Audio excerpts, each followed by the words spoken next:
subscribe now and press the bell icon. Never miss an update.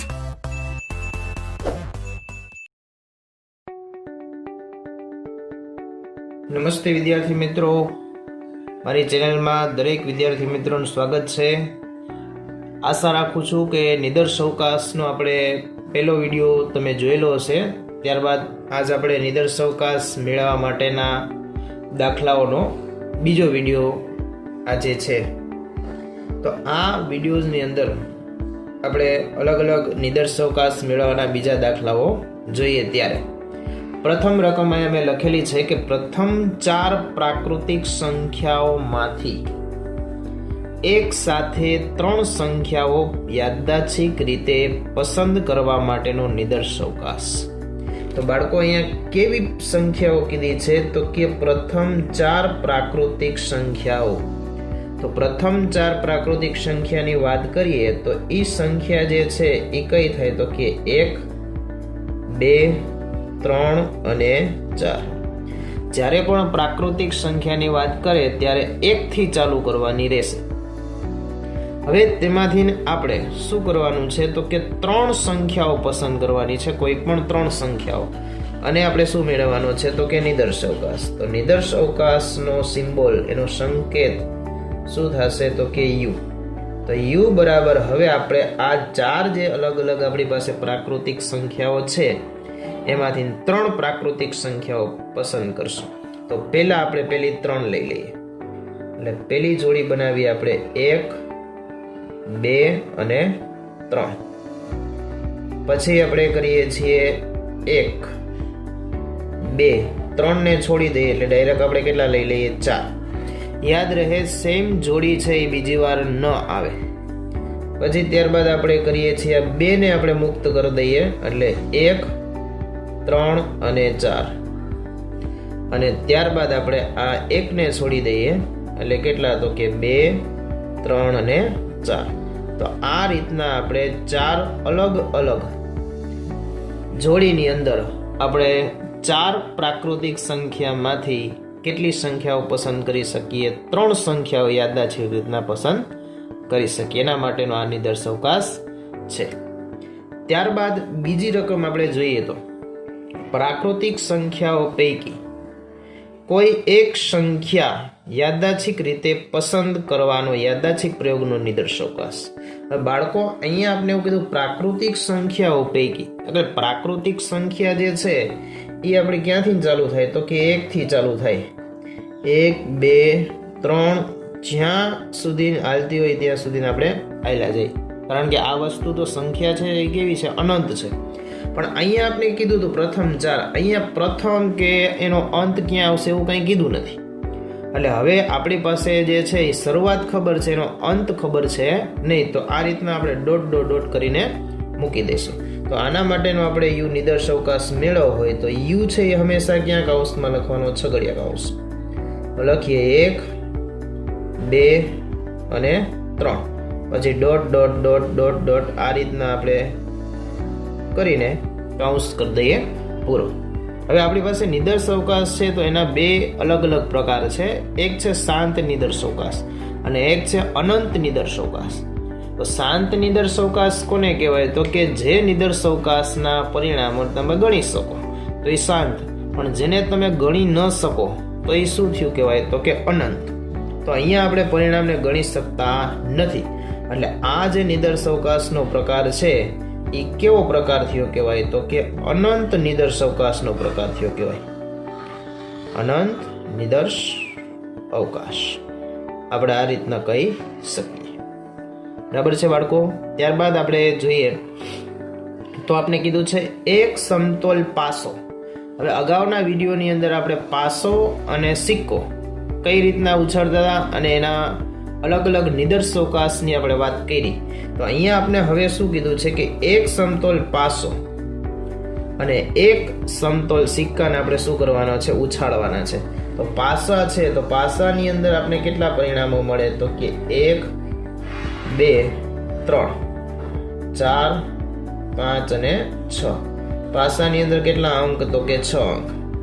અને એક સમતોલ સિક્કો. તો સિક્કો એક હોય તો એની અંદર પરિણામ કેટલા? તો કે 2 H અને T.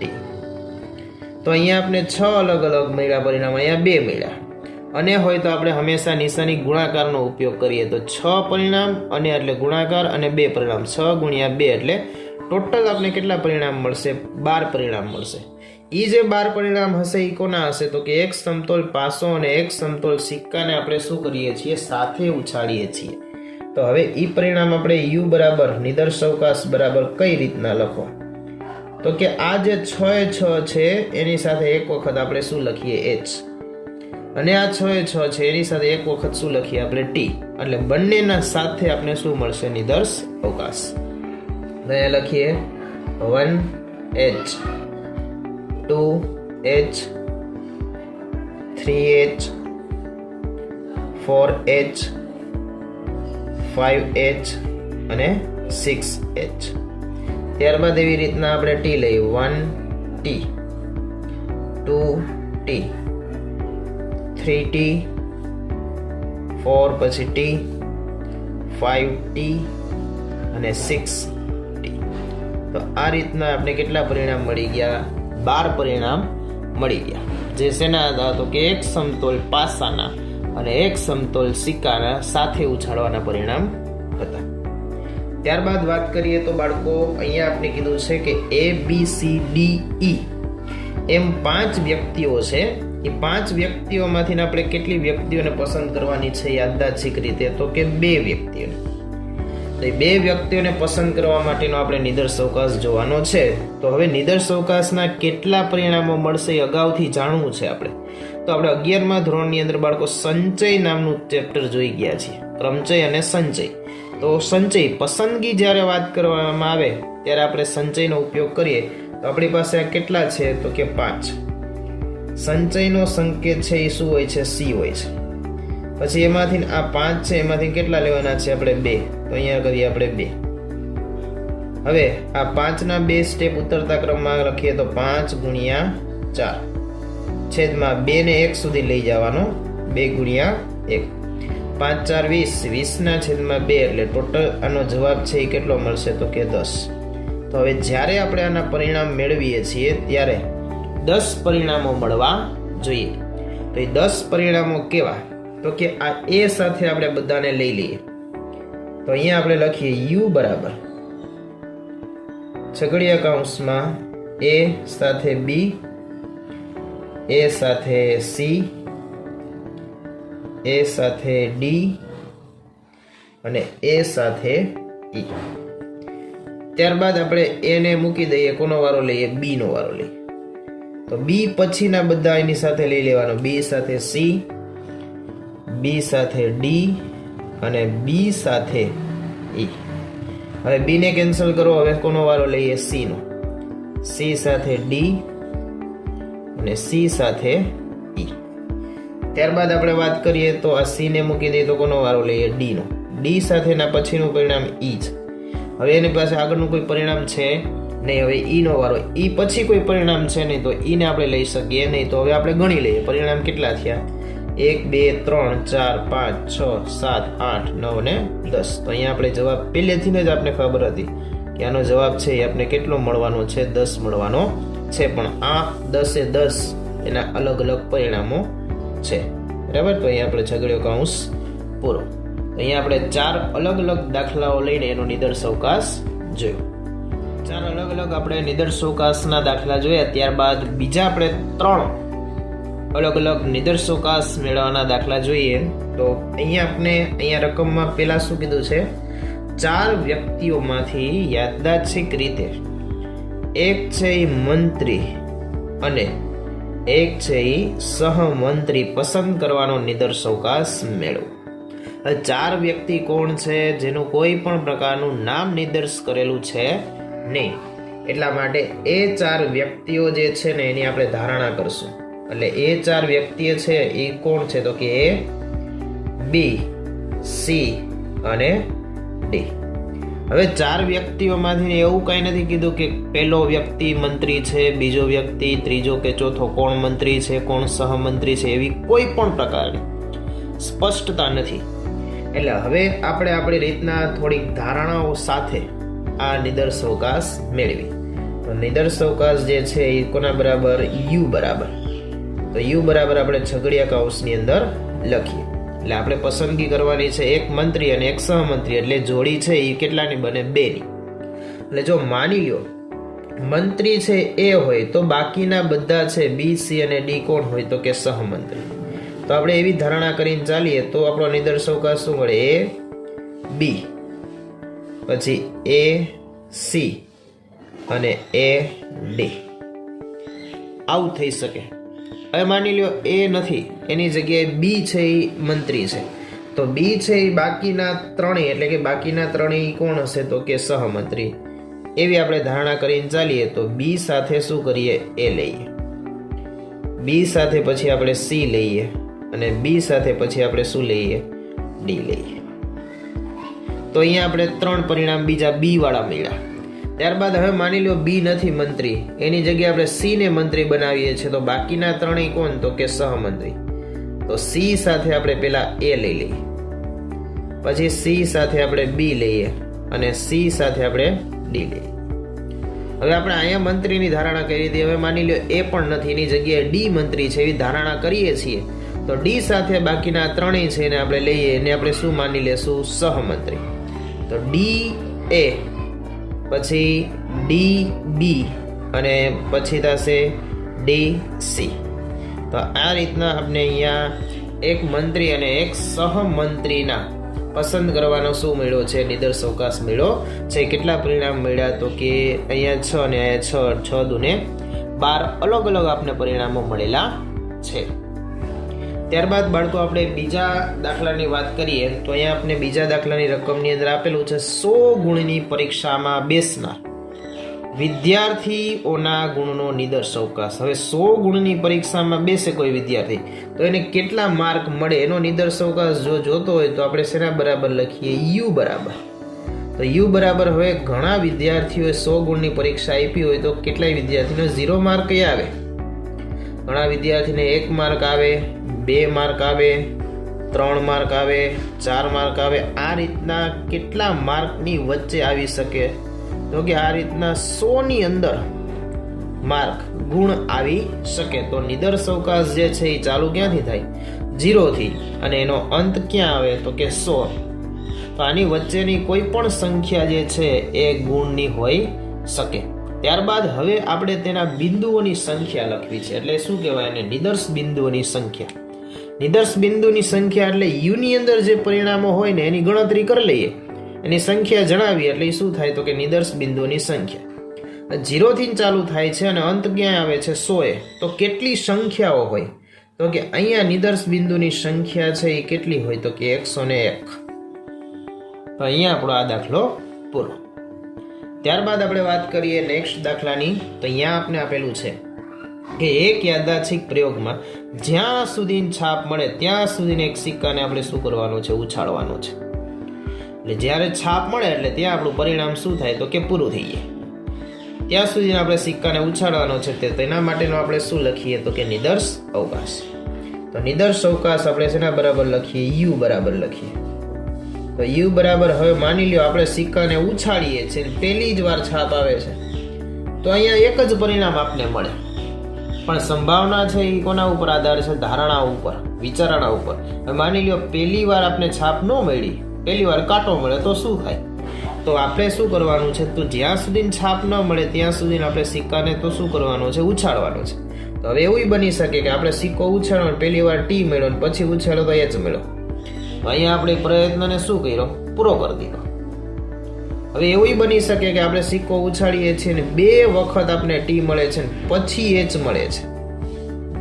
પછી એવું બની શકે કે 3 વખત આપણે ટી મળે અને પછી એચ મળે.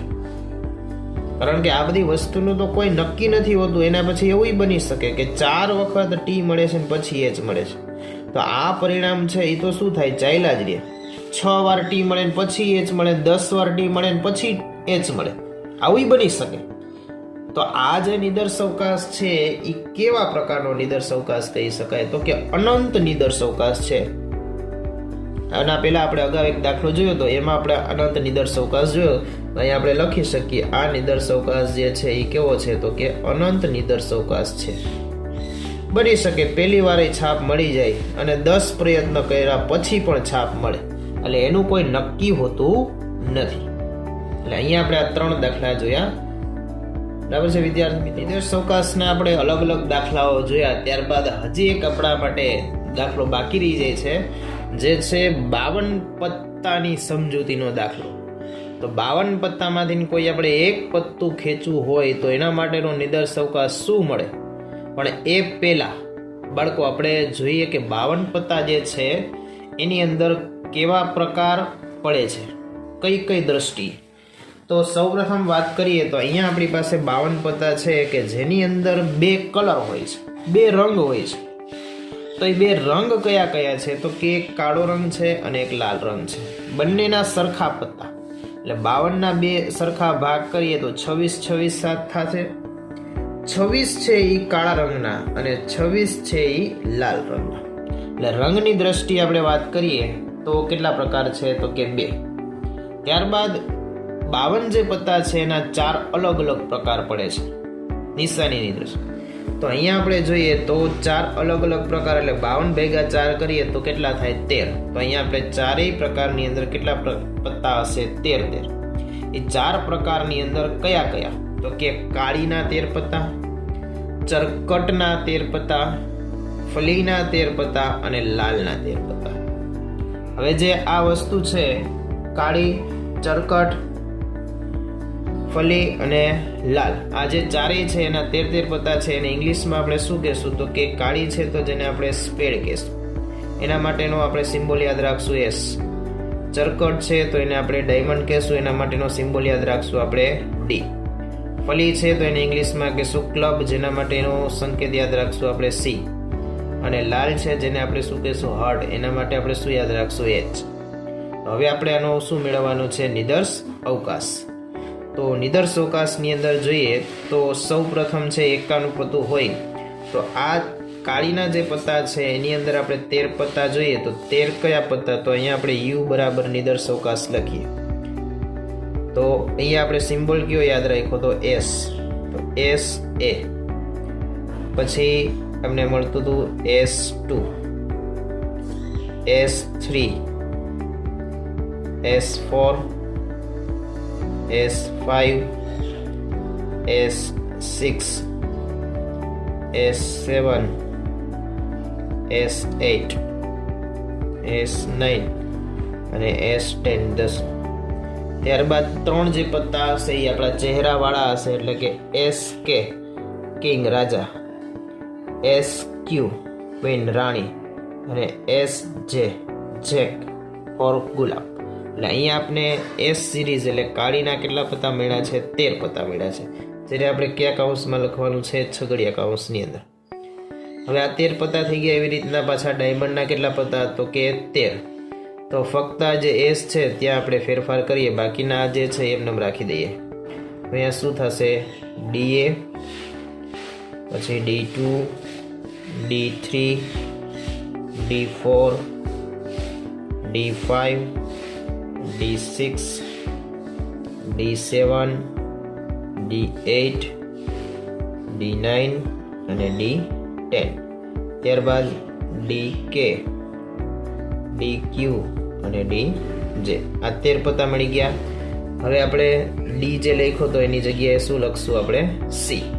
તો અહીંયા લખીએ આપણે CA, C2, C3, C4, C5, C6, C7, C8, C9, C10, પછી CK, CQ અને CJ. ત્યારબાદ આપણે વાત કરીએ તો C ની જગ્યાએ હવે આપણે લાલના પત્તા લઈએ તો H હટ, HA, H2, H3, H4, H5, H6, H7, H8, H9, H10, પછી HK, HQ અને HJ. ને આ ટોટલ આપણે કેટલા પત્તા મળી ગયા? તો કે 52. તો આ 52 પત્તા મેળવવા માટેનું, એમાંથી એક પત્તું ખેંચવા માટેનું શું થઈ ગયું? આ નિદર્શ અવકાશ. એટલે આ બધા સિમ્બોલ ખાસ તમારે યાદ રાખવા.